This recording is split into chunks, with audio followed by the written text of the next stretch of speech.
It's been 1 month since the federal raids here in Omaha, just one of many we've been seeing around the country in the recent months. And during these federal raids, we can see federal agents covering their faces with masks.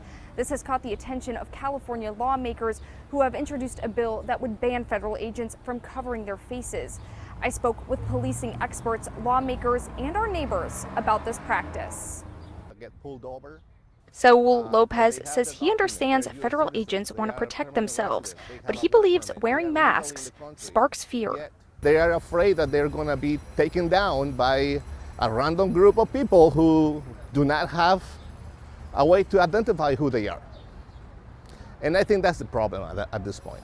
Now lawmakers from across the country are introducing bills that would require all law enforcement agencies to show their faces. I sat down with Justin Nix, a professor in the School of Criminology and Criminal Justice, who says masks can escalate interactions. The person being arrested doesn't necessarily know right away that the people doing this are ICE or with the federal government, right? Without that identification. And so it increases their fear, which can serve to change the way they behave during an interaction.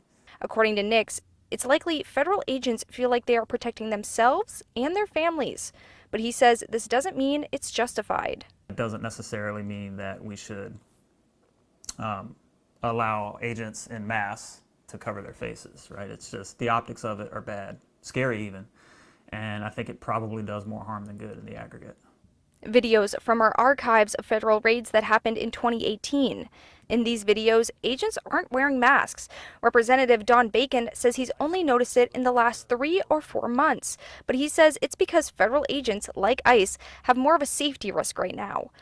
ICE agents get ambushed by terrorists who were set out to try to kill ICE agents, and for the protection of their family and themselves, I think they should be able to wear a mask or conceal their identity. Obviously, when they arrest somebody, they got to announce who they are. But when they're out in public, they deserve some protection here. I asked Nix why federal agents can wear them, but we don't see local agencies covering their faces. He told me there would likely be an uproar if neighborhood cops, like OPD, wore masks. But since federal agencies aren't in our communities as often, there is not as much attention brought to it. We see Omaha police officers on a fairly regular basis. ICE coming in and doing a raid is much more infrequent. And so I don't think that there's the same sort of community level uproar over it. Nix also told me wearing masks has likely become more common due to social media and viral videos. In South Omaha, I'm Greta Gady.